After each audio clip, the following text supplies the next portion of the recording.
నమస్తే. Welcome to Suman TV. నేను మీ anchor సిరి. Right now నేనైతే శ్రీధర్ సిసి ఇన్‌స్టిట్యూషన్‌లో ఉన్నాను. రీసెంట్‌గానే మనందరికి కూడా తెలుసు ఎస్‌బీఐ క్లర్క్ ప్రిలిమ్స్ రిజల్ట్స్ అయితే రావడం జరిగింది. అండ్ నెక్స్ట్ మెయిన్స్‌కి ఎవరైతే ప్రిపేర్ అవుతున్నారో వాళ్ళు ఎలాంటి జాగ్రత్తలు పాటించాలి, వీటి గురించి క్లియర్‌గా ఇన్ఫర్మేషన్ ఇవ్వడానికి మనతో పాటు ఉన్నారు శ్రీధర్ గారు. అడిగి తెలుసుకునే ప్రయత్నం చేద్దాం. నమస్కారం సార్. నమస్తే అమ్మా. Sir congratulations sir. Thank you. And ఎంతో మంది స్టూడెంట్స్ కూడా శ్రీధర్ సిసి ఇన్‌స్టిట్యూషన్ నుంచి బయటకు వచ్చి గవర్నమెంట్ జాబ్‌లు కొట్టిన వాళ్ళు చాలా మంది ఉన్నారు. సో మరి ఎస్‌బీఐ క్లర్క్ ప్రిలిమ్స్ ఎంతమంది క్వాలిఫై అయ్యారు సార్ ఇప్పటి వరకు? మనకి ఈ సంవత్సరం వచ్చినటువంటి SBI clerk result 12,969. All over మొత్తం కవర్ చేశారు. ఆల్మోస్ట్ 28 స్టేట్లు ఉన్నాయి మనకి. 28లో 26 కవర్ చేశాము. 8 యూనియన్ టెరిటరీస్ ఉన్నాయి. 4 యూనియన్ టెరిటరీస్ మిస్ అయినాయి. అంటే మొత్తం ఇండియాలో ఉన్నటువంటి రాష్ట్రాలు యూనియన్ టెరిటరీలు అన్ని కలుపుకుంటే దాంట్లో మనము out of 36 we missed only 6. Super sir. అంటే ఒకసారి లాస్ట్ ఇయర్ ఎలా ఉంది సార్ దీన్ని? లాస్ట్ ఇయర్ వచ్చింది 1111. ఇట్స్ అ ఫ్యాన్సీ నెంబర్ చూడటానికి. రైట్. అయితే లాస్ట్ ఇయర్కి డిఫరెన్స్ ఏంటంటే లాస్ట్ ఇయర్ ఉన్న వేకెన్సీలు 13,000 ఆర్డ్. ఓకే. బట్ ఈ ఇయర్ వచ్చిన వేకెన్సీలు 5,000 ఆర్డే. సో వేకెన్సీస్ ఆల్మోస్ట్ 40 to 50% పైన తగ్గిపోయినాయి అమ్మా. తగ్గినా కూడా మన రిజల్ట్ మాత్రం ఇంకా పెరిగిందని పెరిగింది. సో నెక్స్ట్ మీరు అడిగినటువంటి క్వశ్చన్ యాక్చువల్గా స్టూడెంట్స్కి బాగా అవసరమైనటువంటి క్వశ్చన్. ప్రిలిమ్స్ స్ట్రాటజీ వేరు, మెయిన్ స్ట్రాటజీ వేరు. ఓకే. ప్రిలిమ్స్ వచ్చేటప్పటికి స్పీడ్ టెస్ట్. అంటే ఆ కట్ ఆఫ్ మార్క్ వచ్చేటప్పటికి 60%, 70%, 80% రేంజ్లో కూడా ఉంటుంది. కానీ మెయిన్స్కి వచ్చేటప్పటికి కట్ ఆఫ్లు తక్కువ ఉంటాయి అమ్మా. సో ఎక్కువ ఫోకస్ చేయాల్సింది ఏంటంటే స్టూడెంట్స్ ఏ సెక్షన్లో అయినా సరే యాక్యురసీ మెయింటైన్ చేయాలి. అంటే ఎన్ని పెట్టాము అనేది కాదు, పెట్టిన వాటిల్లో 100% కరెక్ట్ అయ్యే విధంగా ప్లాన్ చేసుకోవాలి. అంటే 100% కరెక్ట్ అయితే దాంట్లో జరిగేది ఏంటంటే అమ్మా, అడ్వాంటేజ్ ఏంటంటే ఈ యాక్యురసీకి మార్కులు యాడ్ అవుతాయి. అంటే ఫర్ ఎగ్జాంపుల్ మనం 20 బిట్స్ పెట్టాము, 20కి 20 కరెక్ట్ అయినాయి అనుకోండి అమ్మా, రౌండ్ అబౌట్ 24 మార్క్స్ వస్తాయి మనకి.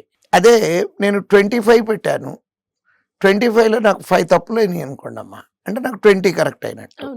20 కరెక్ట్ అయ్యి ప్రతి బిట్కి 1.25 చొప్పున 1.25 తగ్గితే నాకు వచ్చే మార్కులు 18.75. అదే మీరు 20 పెట్టి 20నే కరెక్ట్ అయినాయి అనుకోండి అమ్మా, మీకు వచ్చే మార్కులు 24 వస్తాయి. అంటే పిల్లలందరికీ తెలియని విషయం ఏంటంటే యాక్యురసీ మీద ఫోకస్ పెట్టాలి. అంటే కొన్ని సబ్జెక్టులు యాక్యురసీ మీద ఫోకస్ పెట్టలేము. ఇప్పుడు ఫర్ ఎగ్జాంపుల్ ఇంగ్లీష్ ఉంది అనుకోండి అమ్మా, ప్రతి ఆన్సర్ కరెక్టే అనిపిస్తుంది కాబట్టి దానికి మనం ఏం చేయలేము. అలానే జిఎస్ అంటే కరెంట్ అఫైర్స్, ఈ జనరల్ సైన్స్, వాటిల్లో కూడా మనం పెట్టిన ప్రతి ఆన్సర్ కరెక్ట్ అనుకునే పెడతాము. కానీ రీజనింగ్, అర్థమెటిక్లో ఈ రెండిట్లో కూడా 100% అంటే చెప్పి లేచి రావాలనే మాట మాట్లాడతానేనంటే ఎగ్జామ్లో మనం ఎన్ని బిట్లు మనకి రిజల్ట్ వచ్చాక ఎన్ని వచ్చినాయో చూసుకోవటం కాదు, నాకు ఇన్ని వస్తాయి చూసుకోండి, ఆ కాన్ఫిడెంట్గా చెప్పి లేచి వచ్చే పరిస్థితి కావాలమ్మా. అంటే ప్రాక్టీస్లోనేనమ్మా, మనం ముందు నుంచి ప్రాక్టీస్ చేస్తూ ఉండాలి. ఎట్లా అంటే ఎన్ని ఎక్కువ పెట్టామనేది కాదు, పెట్టినవి 100% కరెక్ట్ అవ్వాలి. ఒకవేళ మనం ప్రాక్టీస్ టెస్ట్లో ఒక బిట్ మిస్ అయ్యామనుకుందాము, క్రిటికల్ అనాలిసిస్ చేసుకోవాలి మనం. ఆ బిట్ ఏ కారణంతో తప్పు అయింది అంటే కారణాలు ఏముంటాయండి అని మీరు అడగచ్చు. అక్కడ ఉండే కారణాలు ఏమవుతాయి అంటే 2 కారణాలమ్మా. ఒకటి కాన్సెప్చువల్ మిస్టేక్ అంటాము, అంటే ఆ లెక్కకు ఉన్నటువంటి కాన్సెప్ట్ ఏదో ఉండుంటుంది కదా, అది మన దగ్గర కరెక్ట్గా లేకపోవటం వలన తప్పు అయ్యి ఉండొచ్చు.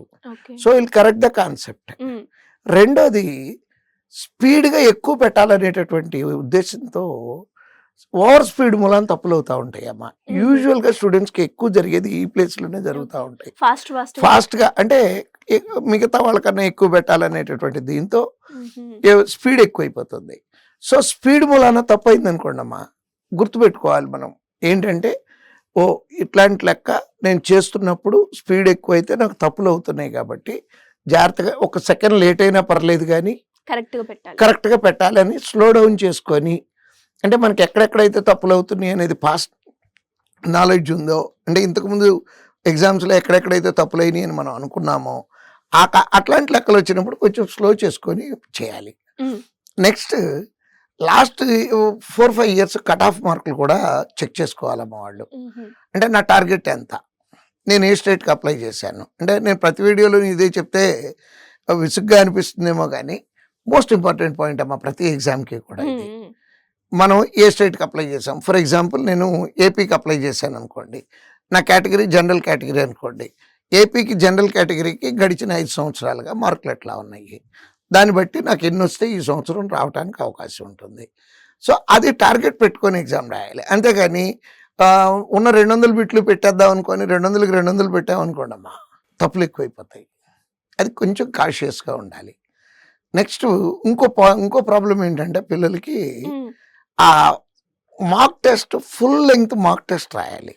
అంటే ఆ 2 గంటల 40 నిమిషాలు అలా కూర్చొని ఎగ్జామ్ రాయటం కూడా ఒక ఆర్ట్ అమ్మ.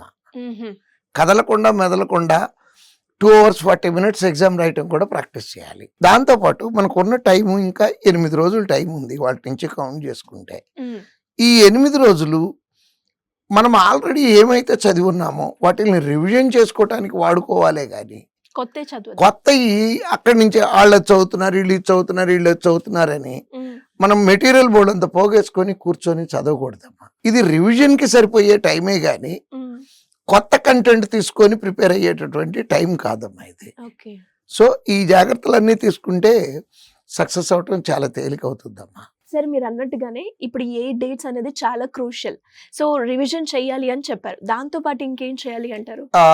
అంటే రివిజన్ చేసే సబ్జెక్టు ఒక జనరల్ స్టడీస్, జనరల్ నాలెడ్జ్ అయినమ్మా. ఉమ్, జనరల్ నాలెడ్జ్ రివిజన్ చేస్తూ కనీసం ప్రతిరోజు ఒక ఫుల్ లెంగ్త్ మాక్ టెస్ట్ రాయాలి. ఉమ్, 8 రోజులు రాస్తే అక్కడ కూర్చొని రాసే అలవాటు అనేది వస్తుంది.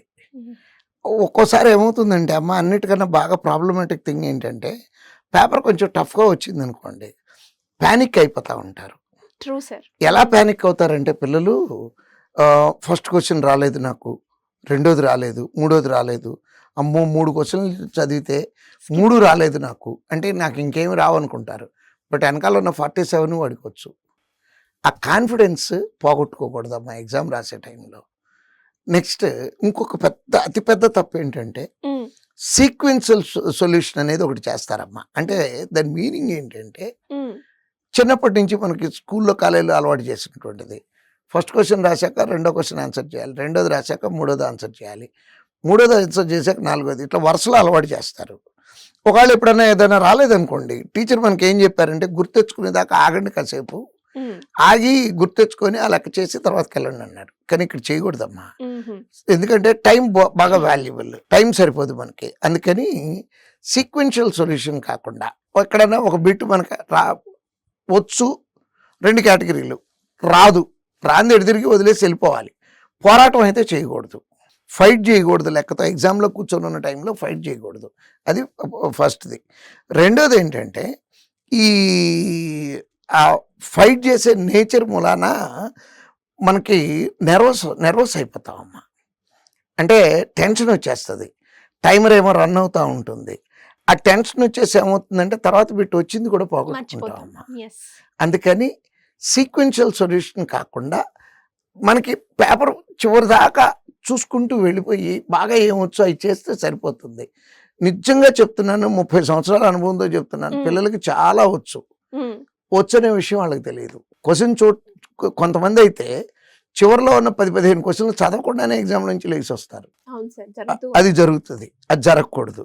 ఉమ్, అంటే ఎగ్జామ్కి మనకు సెక్షన్కి ఉన్నటువంటి టైంలో అన్ని క్వశ్చన్లు చూసి ఏం చేయగలమో చేయాలి. అంతే తప్పించి వచ్చినవి అన్ని 1-2 వస్తే ఫస్ట్లో చేసుకుంటూ టైం వేస్ట్ చేసుకుంటూ మటుకు చేయకూడదు. అదొక్కటి జాగ్రత్తలు తీసుకోవాల్సి ఉంటుందమ్మా. Great sir, thank you so much. Thank you.